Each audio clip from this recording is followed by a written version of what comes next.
Assalamualaikum warahmatullahi wabarakatuh. Perkenalkan, kami dari kelompok 7 yang beranggotakan Bang Bobi Aditya, Ikeshi, Nahdal, Nazwa, dan Jihan. Kami akan mempresentasikan hasil penelitian kami yang berjudul Modeling the Compressive Strength of Recycled Aggregate Concrete, a Multiple Regression Analysis of Pooled Literature Data.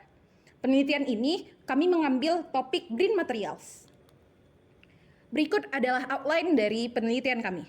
Yang pertama ada introduction yang akan membahas tentang pendahuluan, kemudian ada literature review yaitu berisikan jurnal-jurnal yang kami gunakan, metodologi, analisis dan conclusion, kemudian ada dashboard dan referensi. Penelitian ini berfokus pada bagaimana memadukan kotakan beton dengan agregat daur ulang atau RAC menggunakan analisis regresi linear berganda. Data yang digunakan berasal dari beberapa literatur terdahulu yang kemudian digabung untuk dianalisis secara statistik. Tujuannya adalah untuk mengetahui bagaimana pengaruh presentasi agregat daur ulang terhadap kuat tekan beton dan bagaimana faktor campuran lain berperan di dalamnya. Latar belakang dari penelitian ini didasari oleh dua masalah besar. Yang pertama, meningkatnya konsumsi agregat alami yang berlebihan, dan kemudian yang kedua, timbulnya limbah konstruksi dan pembongkaran yang jumlahnya semakin besar setiap tahun. Untuk menjawab permasalahan tersebut, maka dikembangkanlah RAC, yaitu beton yang memanfaatkan kembali limbah konstruksi sebagai bahan pengganti agregat baru. Pendekatan ini mampu mengurangi eksploitasi sumber daya alam, mengurangi limbah padat, serta mendukung pembangunan berkelanjutan dengan konsep ekonomi sirkular, di mana material lama digunakan kembali dalam sistem konstruksi yang baru. Meskipun memiliki manfaat lingkungan, penggunaan agregat daur ulang atau RAC dalam beton masih menjadi perdebatan karena hasil kuat tekan yang berbeda-beda pula. Perbedaan ini disebabkan oleh beberapa faktor atau variabel perancu, antara lain seperti kadar semennya, seperti yang dijelaskan oleh Chang pada tahun 2022 dan Alamri pada tahun 2024. Kemudian penggunaan admixture yang dijelaskan oleh Wagih pada tahun 2013. Kemudian yang terakhir adalah sumber RAC yang berbeda, misalnya dari limbah precast ataupun hasil pembongkaran bangunan. Karena setiap penelitian menggunakan bahan dan metode yang tidak sama, maka dari itu menjadi sulit untuk dibandingkan secara langsung. Kondisi inilah yang menjadi riset utama. Studi sebelumnya masih bersifat terisolasi, artinya berdiri sendiri tanpa dasar perbandingan yang sama. Oleh sebab itu, penelitian ini mencoba menggabungkan data dari beberapa jurnal internasional yang agar dapat dilakukan analisis yang lebih menyeluruh. Dengan menggunakan multiple linear regression, penelitian ini bertujuan untuk mengisolasi efek murni dari presentasi RAC terhadap kuat tekan beton, sambil tetap mengontrol pengaruh variabel lainnya. Pendekatan ini diharapkan dapat menghasilkan model statistik yang mampu menjelaskan variasi kuat tekan beton RAC secara objektif dan terukur. Adapun tujuan dari penelitian ini adalah tiga. Yang pertama, menentukan apakah presentasi RAC berpengaruh signifikan terhadap kuat tekan beton. Kemudian yang kedua, menganalisis pengaruh faktor-faktor lain seperti kualitas RAC, metode pencampurannya, dan jenis agregat terhadap perbedaan kuat tekan antar penelitian. Kemudian yang ketiga adalah menentukan desain campuran yang paling optimal agar beton dengan RAC yang berkualitas tinggi dapat mencapai kuat tekan struktural yang setara dengan metode konvensional. Untuk literatur review, berdasarkan penelitian oleh HQ et al., beton yang menggunakan RAC dari limbah bangunan di Kuwait masih bisa mencapai kuat tekan 26-51 MPa hingga layak digunakan untuk beton struktural. Juga kombinasi ukuran RAC dan penggunaan superplasticizer terbukti meningkatkan kuat tekan dan efisiensi campuran. Kandungan semen dan metode pencampuran sangat berpengaruh terhadap hasil akhir beton. Dan oleh Mado et al. Menunjukkan bahwa kuat tekan dan kuat lentur menurun seiring dengan peningkatan kadar RAC. Jumlah siklus daur ulang. Penyerapan air meningkat pada beton dengan RAC dari siklus daur ulang ganda atau 3 kali. Ketahanan terhadap penetrasi klorida menurun dengan RAC yang lebih tinggi. Untuk penelitian Mikhail et al. Menunjukkan bahwa penggunaan RAC tidak secara signifikan memengaruhi laju peningkatan kuat tekan maupun kekuatan beton. RAC yang berasal dari beton pracetak memberikan performa yang terbaik dan paling konsisten, hingga kuat tekan beton RAC tetap berada dalam 10 atau lebih dari beton normal. Kekuatan lekat antara baja prategang dan beton RAC hanya berubah sedikit, yaitu sekitar 1-10% tergantung jenis dari RAC. Begitu juga untuk penelitian Ashraf et al., Yichung et al., Sajan et al., Hamed et al., dan Hamed et al., yang dimana penggunaan RAC dalam beton dapat meningkatkan kuat tekan sehingga baik untuk digunakan pada beton struktural. Nah, untuk selanjutnya kita akan membahas mengenai metodologi penelitian. Di sini untuk data kami akan mengambil data sekunder, yaitu adalah compressive strength, di mana compressive strength untuk beberapa persentase RCA dan juga confounding variables-nya. Lalu untuk tools-nya kami menggunakan Microsoft Excel dan juga Minitab Statistical Software tahun 2022 untuk mengolah data statistik. Untuk langkah-langkah penelitian kami, yang pertama ada literature review. Jadi kami melakukan literature review kepada beberapa jurnal terkait, khususnya tentang RAC tentunya, RCA. Nah, selanjutnya kita melakukan data collection, di mana data-data dari RCA mengenai compressive strength-nya tadi kami kumpulkan, kami compile di satu tempat, lalu kami pindahkan ke dalam Minitab yang selanjutnya akan dilakukan multiple linear regression analysis.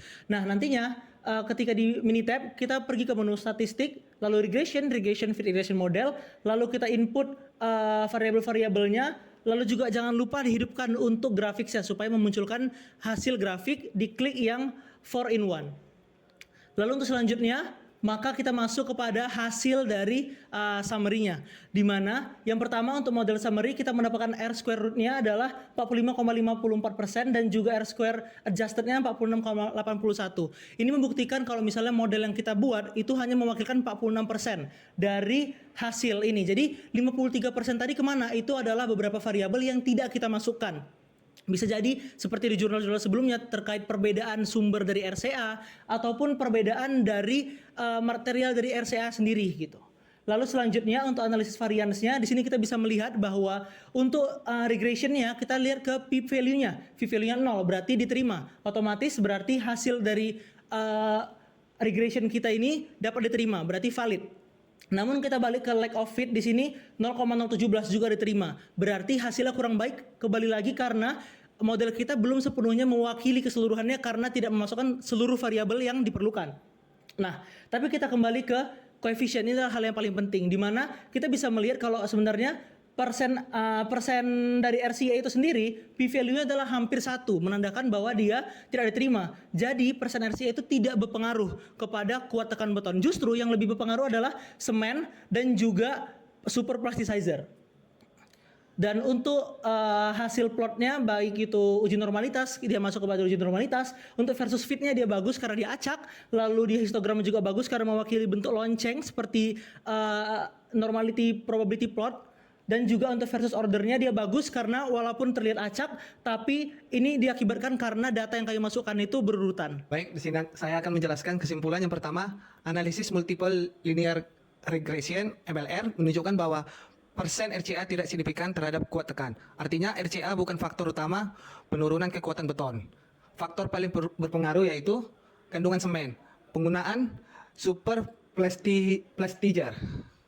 Yang kedua, model menghasilkan R2 sama dengan 46,81%, yaitu variabel hanya menjelaskan 46,81%. Variasi kuat tekan 53,19%, sisanya disebabkan oleh variabel lain yaitu kualitas RCA. Metode pencampuran jenis agregat asli. Uji lack of fit P sama dengan 0,017 menunjukkan model belum sempurna karena ada variabel tak terukur. Yang ketiga, penurunan kuat tekan lebih terkait dengan desain campuran yang tidak optimal, bukan karena RCA itu sendiri. Faktor utama kelemahan yaitu semen rendah atau tanpa admixture. Implikasi praktis yaitu RCA berkualitas baik tetap bisa digunakan untuk beton struktural tanpa penurunan kinerja. Pastikan desain campuran holistik yaitu semen cukup plus admixture modern. Berikut adalah penelitian yang kami gunakan sebagai pembanding terhadap studi kami ini. Yang pertama adalah Hacku et al. Pada tahun 2014 melaporkan bahwa kuat tekan RAC pada 26-51 MPa. Penurunan kekuatan terutama dipengaruhi oleh rendahnya kualitas RCA dan kadar semen. Sementara super plasticizer dapat meningkatkan kekuatan. Temuan ini sejalan dengan hasil yang kami temui bahwa presentasi RCA bukan faktor utama. Yang kedua, ada Wagi et al. Pada tahun 2013 menemukan bahwasannya penurunan kekuatan lebih kecil dari 10% pada 25-50% RCA dan meningkat pada kadar yang lebih tinggi. Penggunaan SCM dan SP dapat membantu menekan penurunan tersebut. Hal ini mendukung hasil kami bahwasannya faktor mix design lebih dominan. Kemudian yang ketiga ada Brandes and Kurama pada tahun 2018 melaporkan tidak ada perbedaan signifikan antara beton RCA dan beton normal. Kualitas RCA sangat menentukan hal ini. Hal ini konsisten dengan temuan kami bahwasannya persen RCA tidak signifikan secara statistik. Begitu juga dengan penelitian-penelitian yang selanjutnya dapat kita baca di sini. Berikut ini merupakan research dashboard dari kelompok kami yang dimulai dari introduction sampai references. Selanjutnya ada references atau daftar pustaka. Dan sekian dari kelompok kami. Demikianlah presentasi yang dapat kami sampaikan mengenai pemodelan kuat tekan recycle agregat konkret. Menggunakan analisis regresi linear berganda berdasarkan data literatur. Dari penelitian ini, kami melihat bahwa penggunaan recycle agregat berpotensi menjadi material yang lebih ramah lingkungan. Dan model prediksi yang kami bangun dapat membantu menentukan kuat tekan tanpa harus selalu melakukan pengujian langsung.